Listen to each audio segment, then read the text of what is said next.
Hello, hello, hello, and welcome to another special edition of the New Watchers on the Wall Rewatch Party from Season 1, Episode 3. And we got special guest with us today, Margot. Say what's up to the people. What's up? What's up? What's up, y'all? How y'all doing?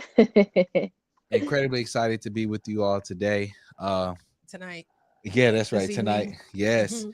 And Whenever you're watching. excited because we all day today, Jameson, well, even yesterday, he had a swim meet.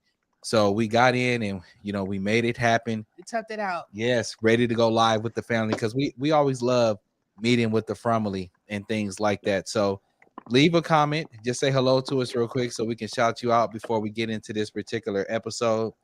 And I don't know if you guys have noticed and been following the channel. We also have started doing some videos on Interview with the Vampire. And y'all have been really responsive. So thank Yes, you. Y'all yes. seem to be really loving the conversation. Yeah, and TikTok has been very kind to us too. We posted a couple Yeah. videos getting, over 10,000 views on them on TikTok and stuff like that. So we got to do a TikTok dance now. yeah, we do. Yeah, I got to do one of those dances. Yes. So go ahead and leave a comment if you're here with us, rocking with us, so we can shout you out. And then we about to just go ahead and jump right into from season 1, episode 3, our rewatch party. So the episode starts off with we see the Matthews family and they're sleeping at damn colony house, right? Yeah. Meanwhile, Tabitha, she's having a whole nightmare, and then we're witnessing a whole nother nightmare as she's sleeping. I'm like, I don't want to see that. Like, and I'm sure y'all know what I'm talking about. It's just like a lot of just scooting and booting. I'm like, yeah, what are y'all doing? Yeah, I wanted to show that. It just highlights how random colony house is, right? You got a dude sleeping in a hammock right next and to right the next to the action, some dude sleeping in a chair. Colony house is not comfortable to sleep in. Yeah. Like, there's no like, unless you have Donna's huge room or like there's not. I don't know. Comfort level is not there. And in the comments, if you're watching, where would you live, town or colony house? I need a bedroom. Yeah. With I don't even care if it's the little girl's room who got mad. I will clean that up. Yeah. I will put up a window. I don't know. I can't sleep on no floor, no hammock, no chair. But they just showing how uncomfortable it is, right? And we just see a variety of different people kind of sleeping around, laying around. And this is going to become important because, Julie's going to make her decision, right? And the next thing that happens, we see Jade, right? And he's waking up and Donna is going in there to talk to him. What do you think about this scene, about like how they had Jade tied up in his response, Margot? I thought it was hilarious. It gave a nice intro to Jade, right? So you're like, okay, so this guy, he must have a lot of money because he's used to throwing it around. You're gonna regret this. Da, da, da, da, da. So it already set the tone. I'm like, all right, this dude's pretty arrogant. I can't wait till he breaks and he finally realizes that this is actually real. Yeah, and they still got him tied up, and I'm glad because everybody would have been dead if he's just walking around. He doesn't take this seriously yet, so he's just like, okay, yeah, we need to keep him tied down. Yeah, and it's interesting because, like you were saying, Margot, this is when we start to really see the people's personalities, the characters' personalities, and we see his personality is that it's like he's used to probably people bending to his will and stuff like that because of his success. And he lets us know that he's kind of like a tech giant and a guru and stuff like that. But it's kind of good to see, like what he brings to the table, because to me, this is when Jay starts to thrive. And he becomes that character that we love. And then this is one of the scenes, the next scene that we get into, and it's pertinent for a variety of different reasons. And because this is when we see Boyd, he wakes up and he knows that he's got to make that decision. Right. Boyd is now like, it just seems like before the Matthews came, or before that, massacre happened, he's just like, everything has been kind of easy I don't want to say easy, but like, there weren't really a lot of hard choices to be made. And this seems like it might be his first time having to make a difficult choice regarding somebody's life, Yeah. And so, yeah, that's gonna weigh on you a lot. What now that I think about it, Margot, what, and then in the audience, leave a comment below. what is you guys' opinion and philosophy overall about the box in the concept of having the box? Does that even make Yeah. sense to have something You like know, that? when I was watching it with my mom, like I told y'all, and so she's never seen the show at all.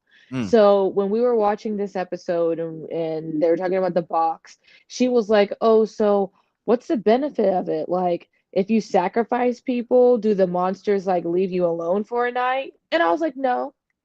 Like, I'm like, it's clearly just, I think, a military tactic or mm-hmm. some type of tactic to keep people in line, Yeah, Yeah. to like you let said, them know the importance and the gravity of if you do something that has somebody that leads to somebody dying because of these monsters, there's gonna have to be consequences. Like you can't just be out here and just be forgetting, oh, it was an accident. Like accidents lead to people dying.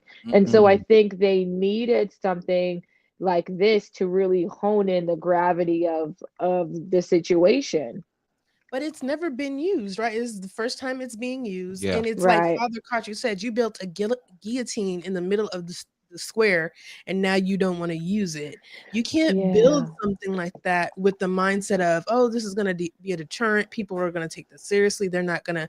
But accidents happen. Yeah.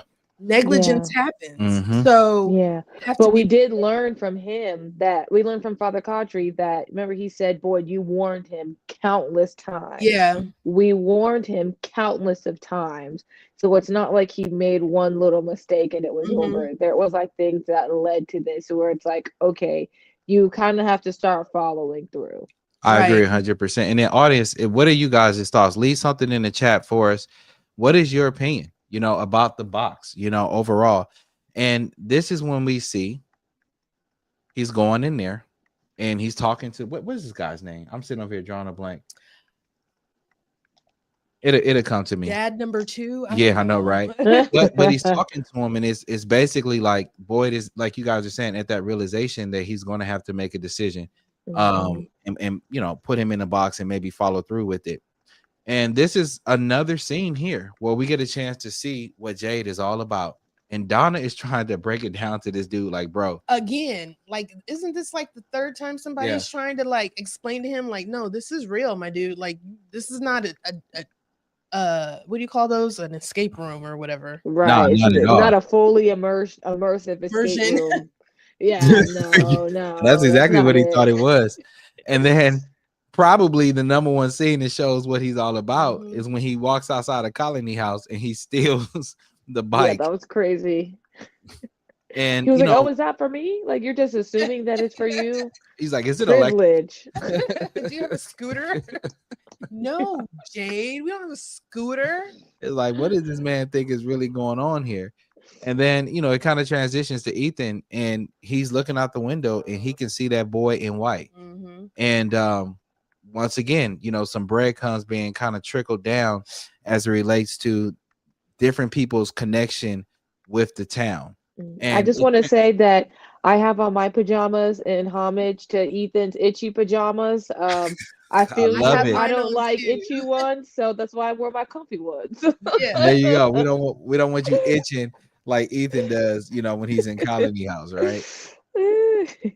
But then we get a chance to see we go to the diner and a couple of things are going on here. Mrs. Chen, of course, she's still trying to She's in denial. Deep, denial. Mm. deep denial. And she's in there acting like things are just Right. cool and ready to go. Mm. And Sarah comes popping up. And I gotta get you guys' opinion in it. And then if you're watching this too, what about Sarah's audacity to be responsible for somebody's death and then be in their relative's face and they not know? What are you guys' thoughts about that, audience and people like that? That Mm. is some snaky. Oh God, that is so gross. Like, I just feel like I don't know if she's doing this because she feels guilty and she's like trying to cover Mhm. her tracks because they don't know how the door got open, right? So No. and it seems like nobody's questioning it. But like, how do you face somebody like that, be responsible for the death of their husband and their father, and just be like, oh, let me help you? And that nobody's questioning it because if you recall, they think it was Kenny's father who opened it because of his Right. dementia and stuff. So you know, they're carrying like this guilt. You know what I'm saying? What are your thoughts about that, Margo? Let's get this comment up real quick. Greta said, "I feel Boyd created the box and invoke fear, but never anticipate actually using it." Yeah. Very great point. Yep. Yes. I think that this. Oh, I'm seeing it now that we know what happens in season, 3 with the whole Elgin scene, and I'll just say that for people who haven't seen it yet. Because remember, with that Elgin scene, it was Sarah who suggested to do what Boy did, if you Mhm. remember. And it takes a real special, and I'm just gonna say special type of person to be able to know that you're responsible for something like that, and Mm, then go into that person's face, go into their family's face, and act like you're helpful, act like nothing happened, like that serial killer That's tendencies, which psychopathy. we know she is a serial killer because she, Yeah. seriously like kills people in series. But like it takes a different type of person to be able to do that, and it also takes a different type of person to be able to suggest some of the things that she does later on in these seasons. And So go ahead. no, yeah, go ahead. Mhm. No, I was just wondering, like, what was she getting up to before she got here? Like, Right. what's her story? mhm. Like, was she like Mm. troubled, or like what was going on with her before did she have schizophrenia? Like, why her? Honestly, her and her brother was giving me a little bit of like the Borgias type vibe. That, yeah, it was Like giving flowers in the attic. It was yeah, giving like flowers in the attic. Yep. I was we a little like, bit more than brothers "Mm, and sisters. We do a little bit more than stuff, and I'll yeah, kill for you and I'll fight for you. okay, Like Cersei and Jamie." yeah, it was Okay. giving a little bit of extra. So I Oh would my be god. curious to know her stories. Yeah, I don't know. But Yeah, it's and a cut like one of the things, and we're going to talk about it later on in other videos. And Sarah, as the show goes on, we're seeing two characters that are going to be given grace by Boyd, right? Hmm. And we're going to talk about it later in this episode. But Boyd is going to give him an opportunity to not be responsible for his actions. But Mhm. let's wait on that because I want to talk about like how Boyd seems to have grace for certain people, but not others. But we'll talk about that a little bit later. Then we see Victor. He's up to doing Victor things.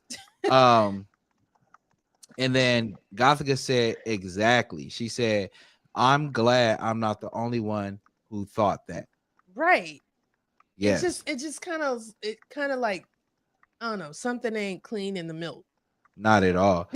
And then we see Victor, and he's doing his calculations on these trees because he feels like these trees can move. And it transitions to Fatima and Julie. And this relationship in the comments, I need to know, guys, what do y'all think about this relationship? Because this is the episode in which Julie is going to decide to stay in the house. And I think that a big part of that was this relationship, if you can call it that, that Fatima was having with her. What are you guys' thoughts about her interactions with Julie? Because I have some questions about it. Audience, you too as well. Leave it in the comments. You know, with the whole thing with Fatima, she's a little bit older than Julie. I think that Julie is looking for, I don't want to say she's looking for a mother type, but she's looking to be guided, but in a way where she's able to make her own decisions. And I think her being in the colony house, being under Fatima, away from her family, away from her parents, she gets to feel like she can kind of spread her wings a little bit. And Fatima gives her that independence that her mom doesn't give her. Because I think, I don't know, it just seems to me like Fatima and her mom may be the same age. I don't know, or maybe close, but she just seems to be on a tip where she, and I think I mentioned something like this before when we were first watching the season. Like, she's been parentified, I think. Julie has been parentified, and I think that she going to Colleen House, staying in Colleen House was her way of like just getting a break from her family, getting a break from her parents, trying to hide this divorce, treating her like a child, like she can't handle the news, and she just wants a break away from her family. This is her Rumspringa. This is her college experience. I don't know, but because I think to myself, like, would I have done the same thing? No, Like, I if don't. I I was don't a think. I 16-year-old? think I think about this too, which my mom also made a really good point. Julie's an older sister. So she's Mhm. trying to push off responsibility as much Right. as possible. I mean, we see it in the scene when Father Kadri is like, "Hey, y'all should come," and she's like, "Oh, I want to go," and they're like, "No, you need to watch Ethan." And she's like, "Oh, Donna can do it." I'm I like, "You don't have want to watch Ethan. a random lady that y'all That you just ain't even. met yesterday They to sure do be watch trying your to give. brother? They sure do be trying to get rid of Ethan. They What? do. Yeah, Julie, come on now." I agree 100%. And in terms of like, and I get all of that, but the relationship that I saw between, I don't know why Fatima takes such an interest in a child. Like me as an adult, if there was a teen child, around, I'm not going to be taking the level of, you know what I'm saying? The level of Do you interest. think it's because she can't have kids? Because I was watching the Mm, scene with Ethan, and she was looking at Ethan, and she was like, "Oh, he's so adorable." When or not Elgin, when Ellis was helping with the Mhm. crutch, she was just looking at him and smiling. It's like, "Oh, he's so adorable." And then yeah, Julie was Yeah. like, "Why y'all even doing this?" Like, Gothic yeah, chick. you see what I'm saying? Gothic It chick. could be because she can't have kids, which we know later on. But she literally says, "No, I can't have kids." So maybe, like you said, she's interested in children because she can. I don't know. go ahead. Yeah, Gothic chick. I think you're absolutely right. She was tired of being a second mom. And I can attest to this because I'm the oldest of five girls. Um, And you get I'm the tired. oldest, but not five. I'm the oldest. Wow. You get tired. You get tired. And, so. Greta said that Fatima was trying to be the big sister to Julie. And Mm, listen, I could kind of agree with that. But like I said, the thing I didn't understand was why they would have Julie in their bedroom, right? where else is Um, she going to sleep? In the but hammock? but the thing is, you can't like what you and Elgin are in there doing, and then you're gonna divide her with a sheet and stuff Ellis. like You Ellis are always calling doing. that man Yeah, Elvis. it Girl, just I just was. did it too. I know, right? Like to me, it just makes no sense. For the type of things that she's doing, she's always dragging her into stuff. Even later on, I don't want to go too far, but what do you guys thoughts about that? Am I crazy? Because I just feel like the relationship is a tad bit inappropriate. Um, but then this is when we transition back to the Matthews, and they're in there, talking about the Chromonacle and stuff like that, and just trying to make the most of the situation. Julie kind of comes in like, look at these guys in here laughing and having a good time. Like everything's okay. And Yeah. everything's not Mhm. okay. And then here we go, that damn conversation about the decision that everybody has to make in the town, which is incredibly, incredibly fascinating. But then I got a question for y'all. Me and Candace was talking about this earlier, and this goes back to what y'all was talking about, where Julie's like, I want to go as well. And then they're like, no, you got to watch Ethan. And then she's like, well, let Donna watch it, which is weird that you just so willing to throw your sibling off on somebody. Mm. But I do kind of agree with her that like, she was like, hey, we should all see this shit because we Yeah. all gotta live with this situation. Right. So I could kind of get with that. Mhm. Yeah, I see that point of view as well. I really Yeah. do too. So Yeah. then this is when we see Jade. He's pulling up to the diner, and he's going in, and he still thinks everything is a game. You know what I'm saying? Right. You know, But this at, does also introduce, it's interesting that, gosh, are we not doing spoilers? no, Because I we want could to kind of talk. touch it on a little bit of everything. Okay, because think about it, like I didn't realize how early on they made Jade be the person that's trying to figure out the puzzle. You're right. Mhm. And think about it, even though we know later on he has the epiphany, he's like, guys, I gotta at least try to figure things out. I'm smart, right? We know that conversation later on. But we're introduced to him trying to figure out clues and see, what they can do to learn more information about where they're at, where he's at. So it's funny because like he's he thinks it's not real, even though it is, but he's still trying to find out the clue. So I thought it was pretty interesting. Yeah, because I thought the same thing. I was like, there he was trying to figure things out early, and then even Jim too. Because in the next Yeah. episode or two, they're gonna really start trying to figure things out. And Gothic Chick said it was a little strange to have a young girl in the bedroom. She was like a chambermaid. Oh, the chambermaid.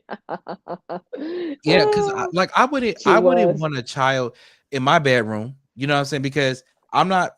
I don't know. Maybe I'm not trying to be. Hey, be quiet. Julie's over there while I'm getting it on, or whatever. Or if I gotta get dressed, I get out the shower, and now I gotta worry about is Julie. I Like, can't air dry. yeah, like why would I want a child in the same room with me? Like, just the simplicity of things. Because even last episode, he walked in and didn't realize she was in there. He took his shirt off. He laid up in the bed, legs wide open. You know what I'm saying?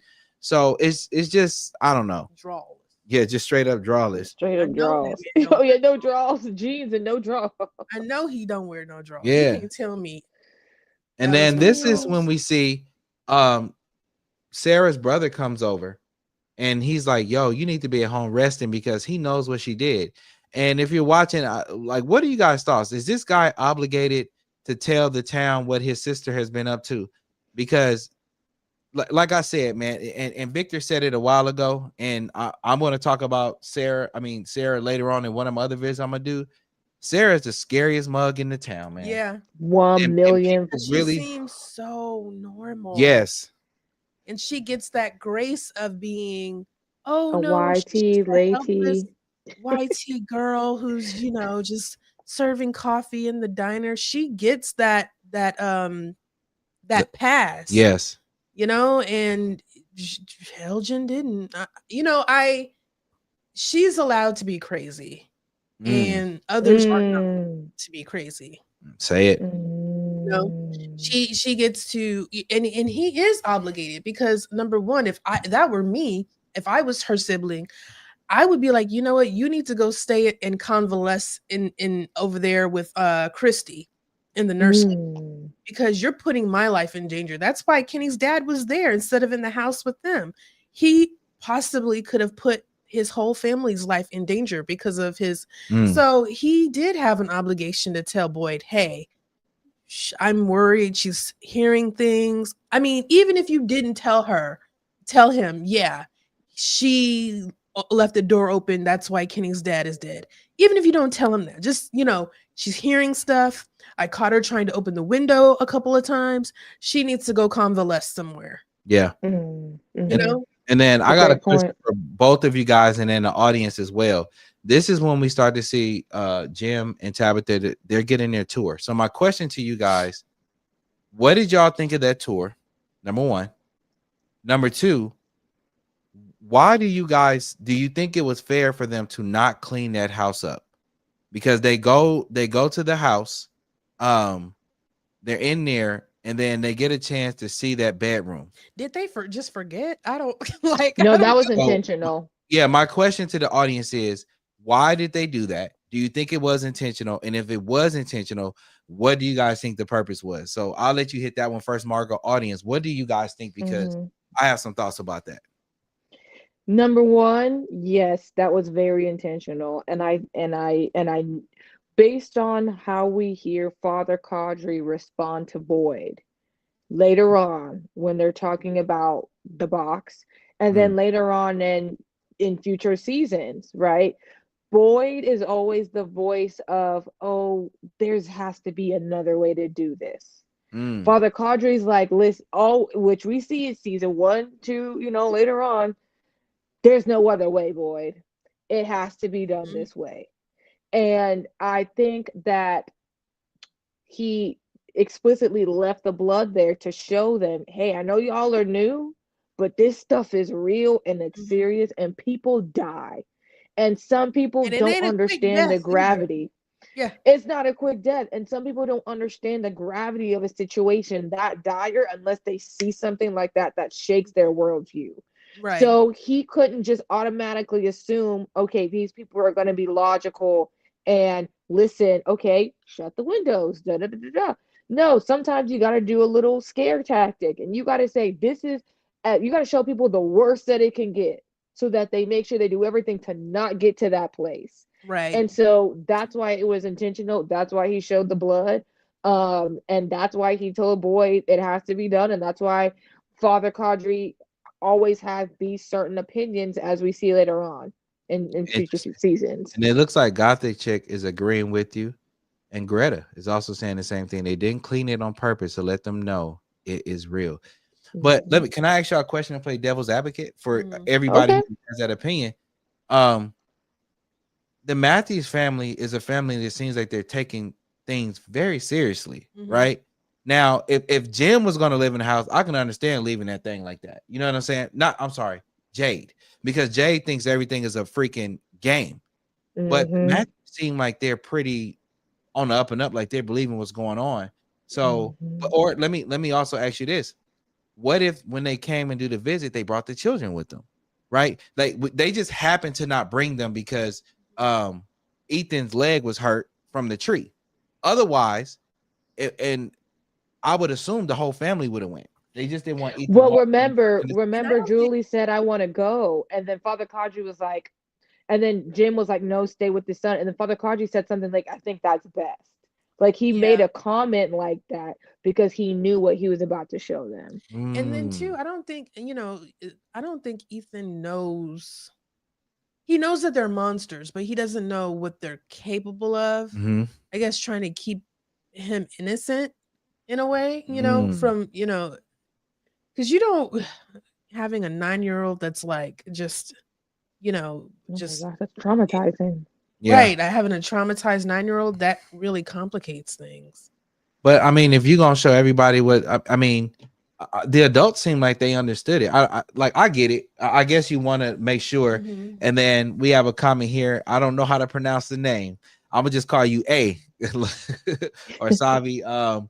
She said they said thank you for the rewatch before the new season. No problem. Like we love this show, and we've adopted some other things as well. What did we watch earlier today too, Candace?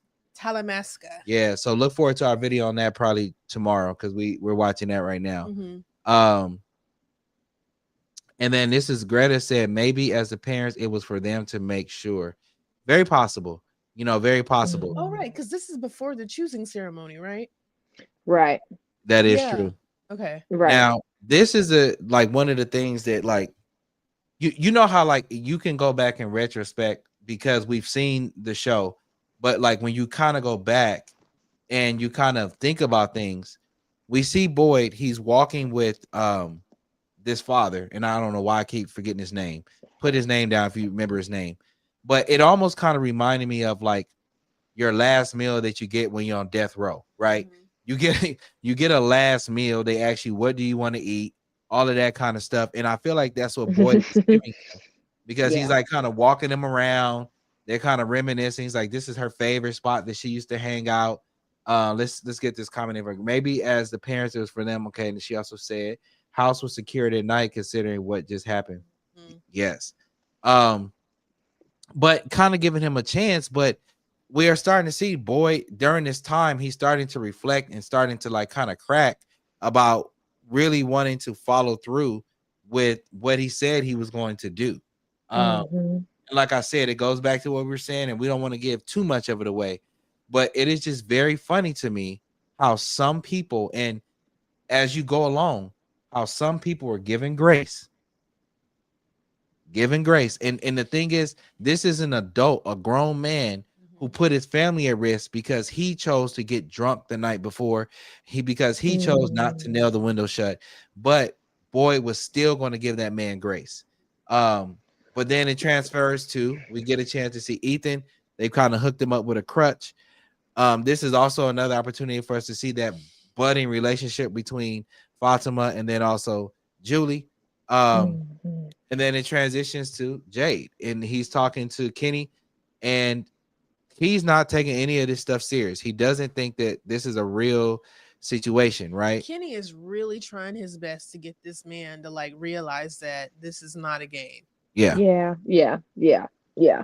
I think too, on the Boyd conversation, I wonder what his like moral code is, because like you said, it's not like black and white. It's not like, okay, these are the things he accepts and these are the things that he doesn't, because there's a lot of people that he gave grace, but then as we know, when it comes to his wife, we all know what happened with that. It Yeah. was like boom boom, no trying to figure things out and But but just, you But know, the wife stop what was the her. about to thing kill was, his son. the only reason he intervened is because he was about to get his son shot. He Right. literally watched her, and we getting ahead, but I know. Yeah, he yeah, yeah, literally yeah. watched his wife shoot about 3 or 4 people in his face.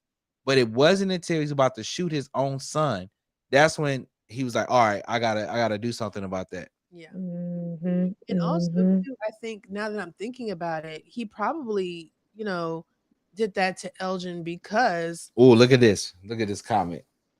I always thought Boyd's punishment was interesting. The father didn't directly kill anyone, but two characters did, and he helped hide them. Yeah. And the thing Yeah. is, I Yeah, cannot wait. JP. Like the video that I keep talking about that I'm gonna drop, I'm gonna wait till it gets a little bit closer to when From is about to come out, and I'm gonna drop it. But I'm with you 1,100% about that. And there was other people in the town who killed and hurt other people too, Yeah. and they Mm, got grace. They got mm. grace. But Elgin was kidnapped his grandchild, his grandbaby. In Exactly. That's what I'm saying. his That's mind, his his grandbaby. son. That's his son's son. That's his Son, right. grandbaby. Yeah, yeah. That's why I So was what like, would I you do? want to know more about his moral code, Right. because with his wife, like you said, he was about to take out his son. Elgin had knew where the grandson was. So Hmm. that's why it's like, what is his? But then again, like you said, I like with Sarah, okay, I guess she wasn't necessarily harming his people. With the one who, but no, because remember, the one who actually hurt Ellis, he let nothing happen, but I guess he Yeah. couldn't because he lived in Colony House though, so he It couldn't. don't matter. He wasn't.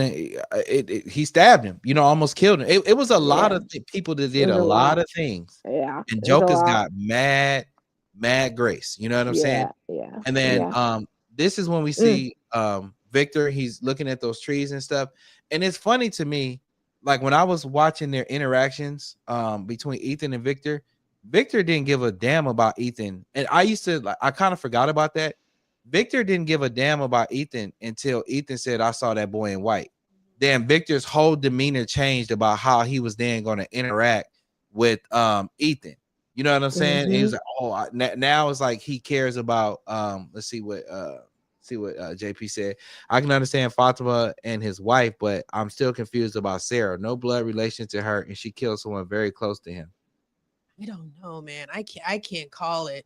Yeah, and that's gonna be stuff we gonna like. All of that's gonna be addressed in that video. Like I can't wait to do that video, but I just want to wait till it's a little bit closer to when From drop. We don't even know when From is gonna drop, but No, right. Right. this is when we see Jade, and we're starting to see that Jade has a special connection with the town that only very few people have, because he goes down here in that dungeon, and that dungeon is Cellar. important. It's a Yeah, the cellar. cellar. That cellar is important because in later episodes it reveals a lot, but he goes down there and he's able to start seeing things down there, these different Mm-hmm. symbols that become very pertinent as the show goes on, and he sees that freaky thing in the box and he goes running out. Now And when I saw that, I was like, "Whoa!" Now think, the two people that had dreams and visions this episode, mm, Tabitha and Jade. they sure did. They sure The did. only two that saw some, had dreams and That visions or is so saw true. some stuff. So they were revealing that and then Pretty Ethan, early. too, Yeah, because you go. he's seeing the boy in white. Different things are going on with him too. They're trickling those, that there are certain people that Mm-hmm. have a special connection. Mm-hmm. Now, Mm-hmm. audience, I got a question for you guys here, and you guys too. So this is when we see Boyd. He's in the house of the Lord, and I guess he's very rarely in there. And he's talking to Father Kotri about, I don't think I want to go through with this. And Father Kotri has that conversation with him, and it's like, bruh, you gotta do this. Do y'all Mm-hmm. think Boyd has to do this? Do y'all think he has to do something like this? And then Yeah. also with Father Kotri being a minister, what was you guys' response? Audience, that's for you too. He was given very the is like the whole justice and truth, right? It's Mhm. spirit and truth. Like, so it's like yes, there's grace, but there's also, hey, like there's this thing that we have established already, and there's certain consequences to your actions that are above me. Like it's these are the laws of the land, right? So it's like, yeah, I would love to, like he said, it's not personal. This ain't Right. personal, And I right? think It's Father just the law of the Kotri, land. Father Kotri is trying to get him to, like, you wanted to be a leader, be the leader. You can't waver now. This is the this is the post that you took, and this is your responsibility. You have to make a decision. Whatever Yeah. decision you make it, but you have to make a decision. And you have to make sure that you keep things calm, and putting that man in the box, like you said, would, were the rules. Because if you flout one rule, what else can we flout? If you, Right. it's a slippery slope, And Mhm. another thing, like, Patrick, can you go back to the picture, Father Kotri? Mm-hmm. And another thing, like, I just want to know, and everybody in the chat, because we were debating this last episode, last live. Do you think Father Kotri wears straws? Oh my God, Candace, here you go. We was over there because we was talking. Did you see the last video? Because Look how tight his pants are. Candace was talking about how Ellis don't wear drawers because when he came in here with his back out last episode, Candace is killing me right now. People comment below. Do you think Father look how tight his jeans are? Candace. Does that look like maybe a man? He wears the man, what are the man panties called? Oh my God, Briefs? the tighty whiteys. The tighty whiteys, yeah, That's like the tight briefs. those pants like are too tight for a dun-dun-dun-duns too. They are called us. Oh my God, I'm Oh gonna my be thinking about God. that all night. Like, wow, Yeah. does he really? Yeah. But this shows us that, oh my God. And then look, JP says she's dead. Look. dead. Yeah, and this just continues to show us that Father Kotri, he's a spicy priest. Okay, like he's And not we love new a spicy age. priest. Yeah, we sure do. It's not all new age. Oh, you can do anything, and everything is great. No, he's like, listen, let me remind you He's in the how temple turning the tables. turning the Flipping table. Remember how they just tried to catch the Ark of the Covenant and God killed them on the spot because you tried to touch something with your dirty hands. Okay, Yeah. let's not forget Moses almost got killed right there because he wore his shoes when he Oh, wasn't supposed to in a holy place. Take us to Okay, church. so Take let's us not to forget church on that. the All Sunday. right, Where's my God has an tambourine? authority. Where's my tambourine? The flag. God has authority. And so Father Kotri is trying to remind Boyd, like, yo, this is bigger than you. If you, like you said, if you go back on your word on this one thing, that's gonna that's gonna destructure whatever, trying to break down the whole system we have of the town over here. So it's bigger than you now, Boyd. Sorry. Do it. Yeah, you're right. It's above you. And JP It's said above maybe they you. don't have underwear in the front thrift closet. It's very possible. That's one thing they do not share. Is Yeah. I mean, guess think not. about it. Do y'all buy underwear from Goodwill? Absolutely not. This is true. Yeah, you might be riding that thing free balling, I guess. Then she said, look, spicy priest. Doc, what up? What up? Hey, Doc. Hey. And then this is when we see Boyd is kind of having that conversation with them, and basically was telling him, like, look, I'll give you a talisman, man, make the life in the woods. And then they have the choosing ceremony, and he walks up at the choosing ceremony and basically says, and then you had me laughing, Candace, when you said that why would he come to the choosing ceremony and let everybody and their mama know that Boyd's gonna give him a pass? Yeah, that's what my mom said. Dude, really? Like, why you dry snitching on me? Why right are you now? dry snitching on me? Like, come on, dude. Like, and then too, like, how many talismans do they have? Because how many did he find? Giving them away like that? Not at all. Yeah, not at all. And that choosing ceremony, man, and like I said, it sticks with me. It sticks with me. And then if you saw, and look at him too, just looking. Ass. And then who in the comments, who saw our video that we put midweek where we talked about Donna, and we argued that Donna was hella wrong for being in there advocating for that child the to girl live in chose. Yeah, the girl chose. Well, I choose to whoop that ass. How about that? Yeah. So this is when we jumped ahead of ourselves. This is when Jade he did that clap when the girl's father, when the girl's father, like, that speech got me, and that boy is like, oh, you think this is a game? You took a moment and now you're my god. That shit was hilarious. He was like, slow clap, right? But you know, his speech got me thinking too. Like, was he like that before he came? Like, was he not place turned him into an alcoholic? I mean, he said that the place turned him into one. You know what I'm saying? But and then, you know, Boyd had to step in. But even if that is the case, right? It's like, you know, I guess they have to do these things for the show purposes, but it's like, bro, board up the windows and stuff. And then even if you want to get tipsy and drunk, like, the town is small as hell. Like, it was so funny to me when we saw Boyd rolling that dead body, and then it was like he took 3 steps and he was in front of the diner. I'm like, this town is like small as hell, bro. You could have walked drunk as a mug to your family's house, because it's literally probably a 10-second walk. But I wouldn't have let him in. I'm not opening the door. No, I'm talking about before. But I'm confused too. Okay, so if it was 96 days since they had an incident, and think that house was decorated. The door said Megan. She had all these little arts and crafts things. So you telling me for 96 days that window was always unbolted, and then just that night the evil grandma just decided to get up there on the roof and try the window? But Megan's old enough to know, like, how is an old lady gonna get up there on the roof? Come on, girl. Like, but think, it makes me think, okay, was this strategic? Because they showed us that he wasn't there. Yep. Okay. He didn't have to be there if the window was shut. Yep. So they must have known that window was open, that he wasn't there, and that they could take advantage of the situation. Right.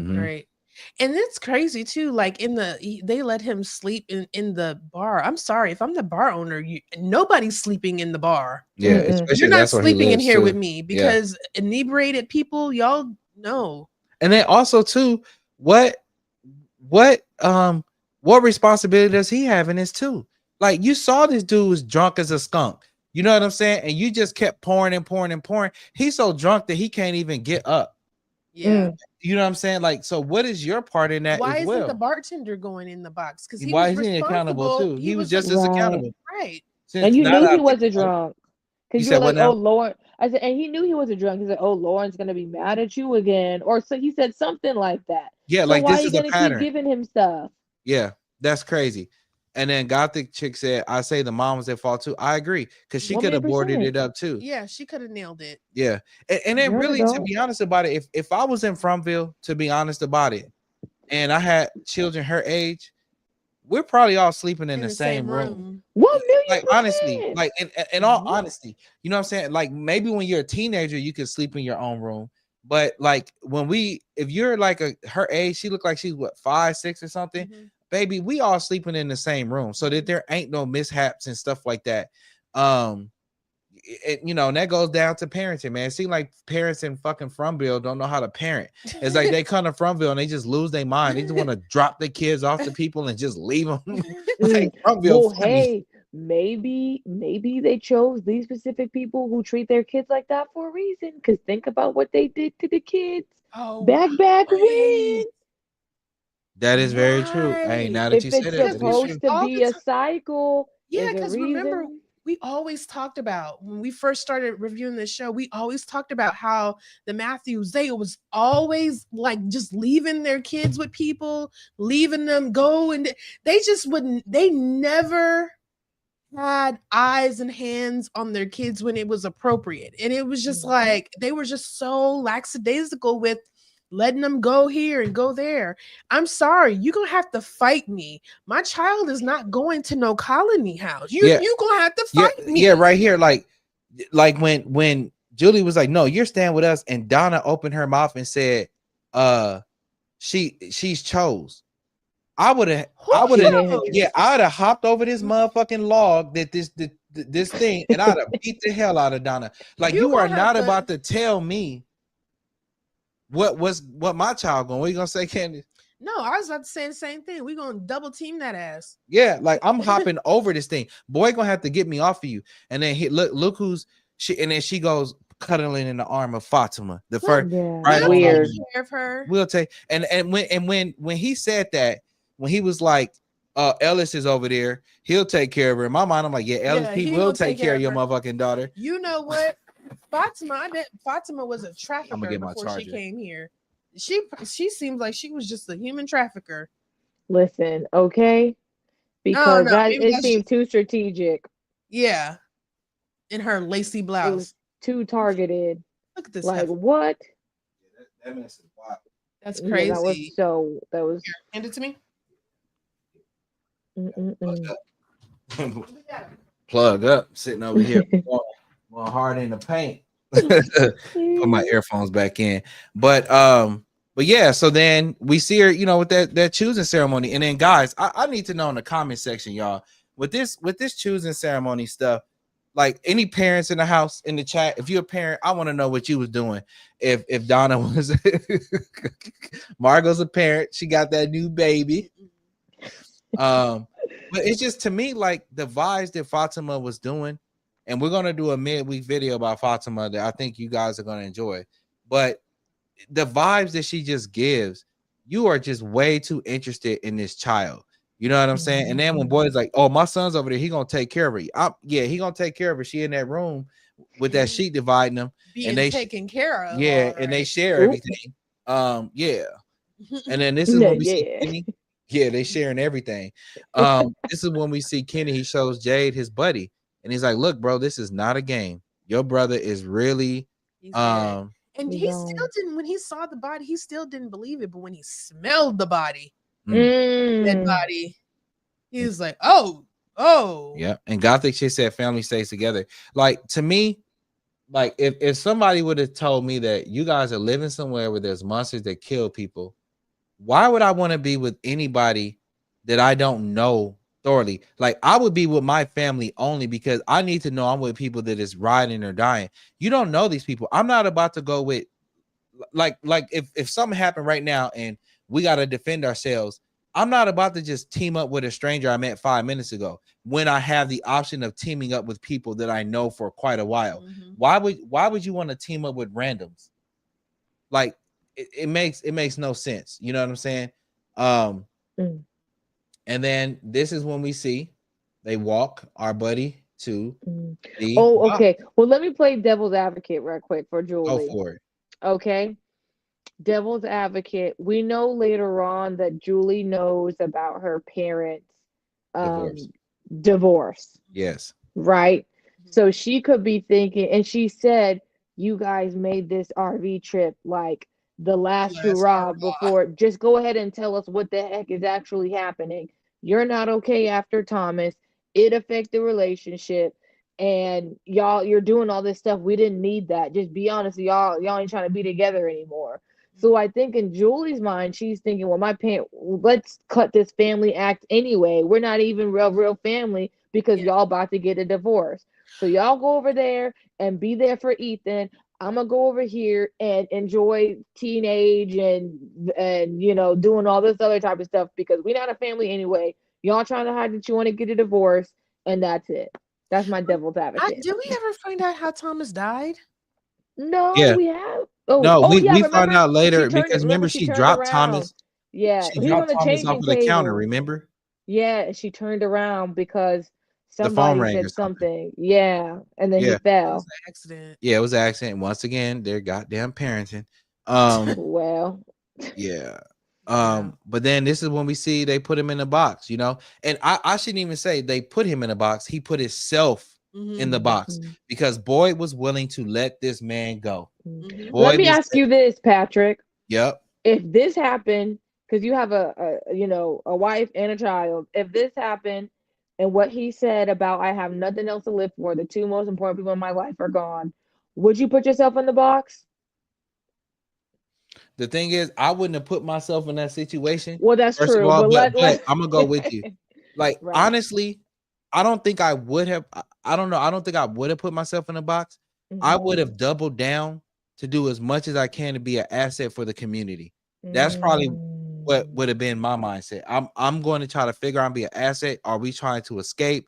Are we going to try to kill these monsters? I'm going to try to be an asset in any way possible.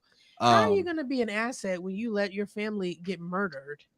But Well. he said in the thing when they was like, "Are you sure you want to put yourself in a box?" And he was like, "Look, I'm the clearest I've ever been in my life," right? And that's what he said. So I don't know. Like, first, I wouldn't have put I my think that was a coward's way out though. I to felt kill like himself. yeah, I feel like that was a coward's way out. He didn't want to have to live with the consequences of his actions, living I in that agree. town, people ostracizing him. It was a Him coward's and- way out. Yeah, it was a coward's way out. It's kind of like I've always asked people, right? Would you rather, like, what's a worser punishment or a worse punishment? Doing life in jail or on the death penalty? And personally, I always felt like doing life in jail is worse because you're like living like your whole lifestyle is a wrap, and you're living in there amongst animals and all of that. I feel like the death penalty is almost an easy way out, and that's why like sometimes when, and God forbid, when fans like, I want him to get the death penalty, I'm like, what's more, you know what I'm saying, of a punishment? Doing 60 years in jail, or like, you know, being killed after 4 or 5 years? I don't know. Nah, I don't know. Maybe life would be more appropriate, but like 60 years, I don't know. No, what I'm saying is like you probably ain't living that long in jail. Oh, that's The life This is expectancy. And then I'm gonna say I would try to be an asset to that is such a politician answer. no, I wouldn't like, I feel like that's whack to kill yourself. And it's like I would then be like, you know what? I would be so mad at the monsters that I'm like, I gotta get my get You back. mad at the monsters? You should be mad at you. Hey, she asked a tough question. What you want me to say? I Kenny? did. Well, Oh. I asked that because my mom, she was like, "Well, is there not anybody else in the town?" Like she was like, her response was, "I would rebuild and try to regroup. Like I would find a different wife, or I would try to rebuild a family, or I would try to, rebuild what I lost." And she was Better like, hope "There ain't somebody other new single." come. Right. She was like, there ain't other single people in the town. And I was like, oh, I guess I didn't think about that. Yeah. I mean, like, but thinking about it, the people there in that town are the asset. That's what I'm saying. So like when Mhm. you lose a person, it counts. It hits the town because Yeah. they're gardening, they're doing different things, They bring different kind of skill set, expertise. different skill sets. We didn't get a chance to see what his skill set was, but everybody has something. And we see the Matthews family moving into their home, minus Julie, and got the townsmen going. And then this is probably one of the most pivotal moments in the show that we witnessed, but we don't know it yet. Jade moves in with Mrs. Chen and Kenny. Mhm. And their relationship becomes such an amazing part of the show.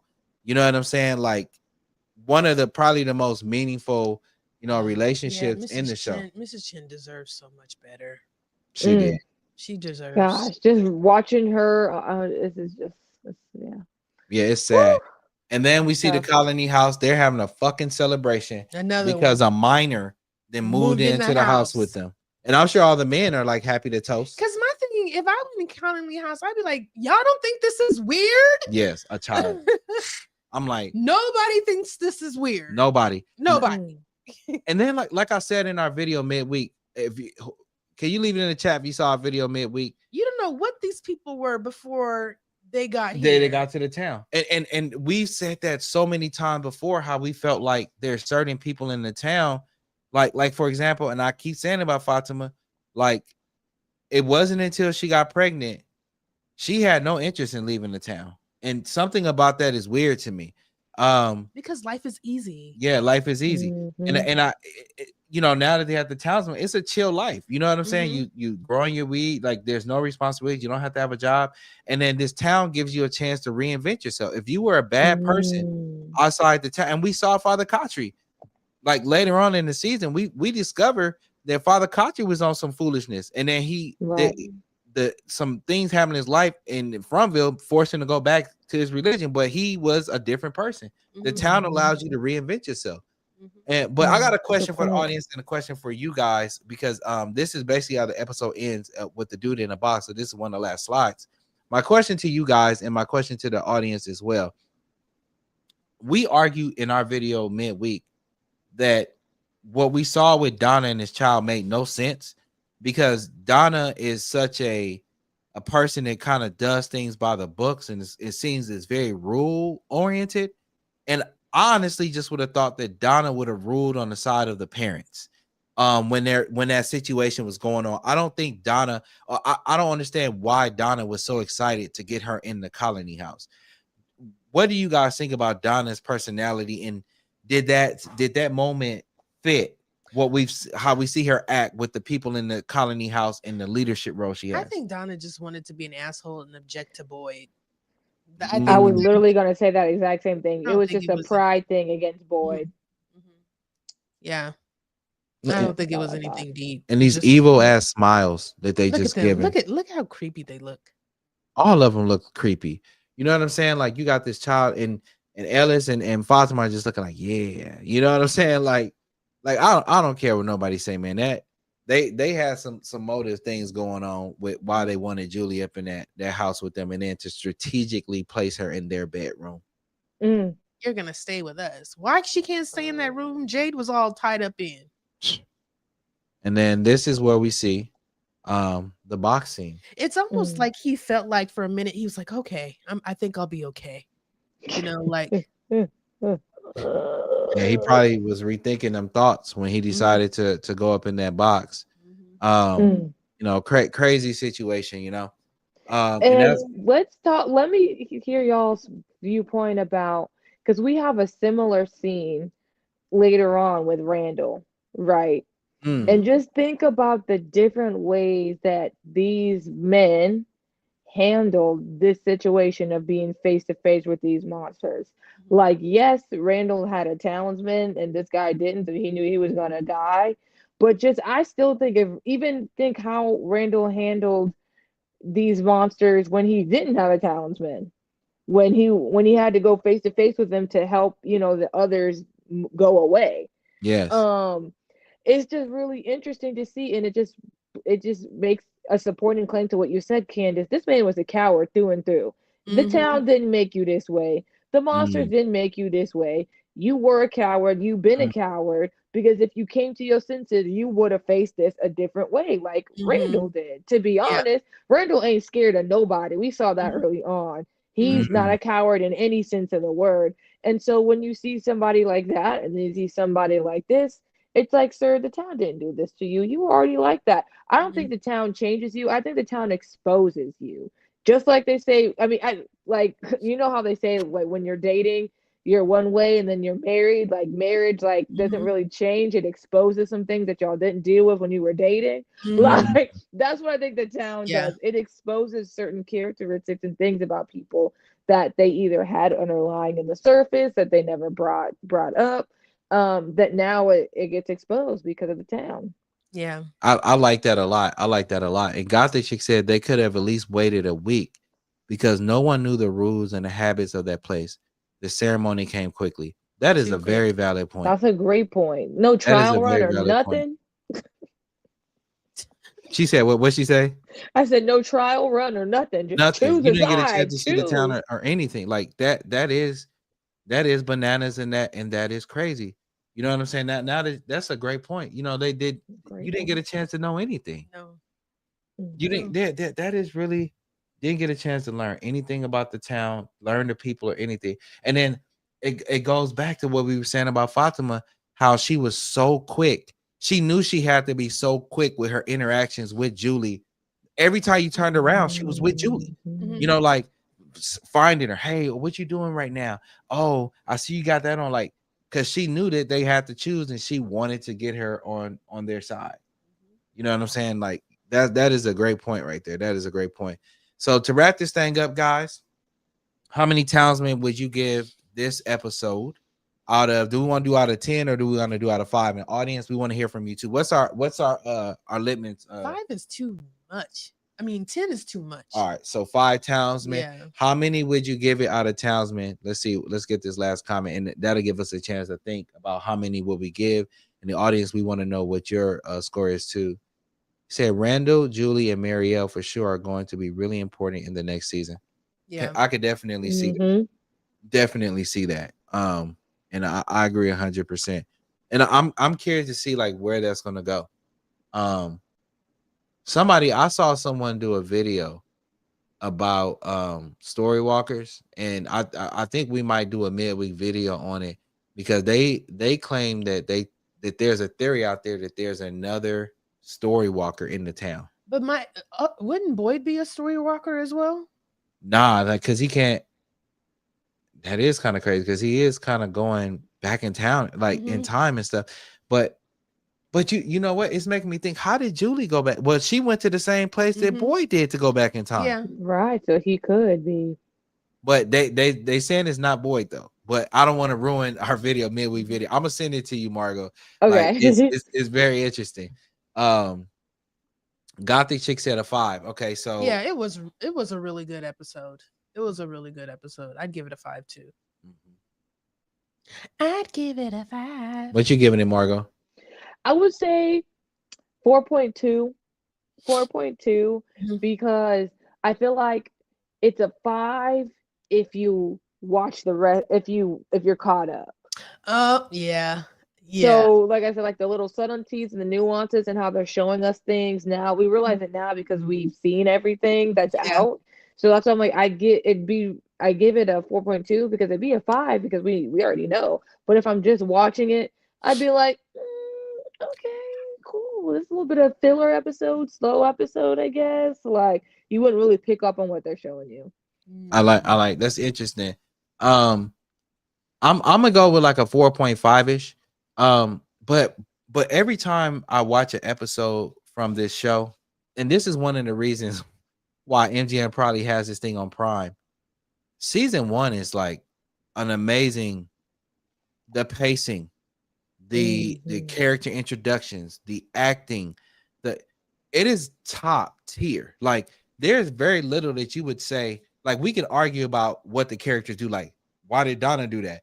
But at the end of the day, it was acted well. Like, we're just kind of talking about like the character decisions, but the everything else, like in this show, season 1, it is just off the chain how good it is. Yeah, it is. It is like, it is so freaking good. Like, and that's why Prime, man, they won't release season 2 on Prime. Why they won't do that? I don't know. I know, right? Look, we gonna talk about season. They won't release season 2, right? But they got one up there because they know if you watch season 1, because it is so good. Yeah, you're gonna be hooked and want to go to the other one. And the question is, and those of you that have seen it before, does season 2 have that same effect? But we'll talk about that more when we get to season 2. That's a top for another conversation, maybe about a month when we finish season 1. But Margot, we want to thank you for joining us as usual. And then what's the name of the show, that the new one that we're watching? Talamasca. Yeah, Talamasca. So you might want to check that out. I think you might like it. And then family, rock with us. We're doing an interview with the vampire as well. We're gonna do another video of that tonight when we get off of here, because like I've been watching it and I've been digging it. Patrick has some questions. Yeah, I've been digging it. And the people actually been loving our little commentary on TikTok, man. Like, we put videos up, man. It be going hard. The fandom loves, goes hard. Yeah. And they readily embrace new people. Yeah, so rock with us on our other content, because our goal is to be putting up at least 3 videos a week, whether it's from related other things. So rock with us. It keeps us motivated. If you want to send us a super chat or something like that to just keep us going, because like I said, we drove all the way from Athens to come back home and then set up to do the video because we were out of town for the swim meet. So we're grinding. So if you appreciate it, don't forget to like, subscribe, and share. Super chats and all that are welcome. If you want to become a member of the channel, you can do that as well. And Margot, thank you so much for joining us. And our watch has ended. Bye. Peace.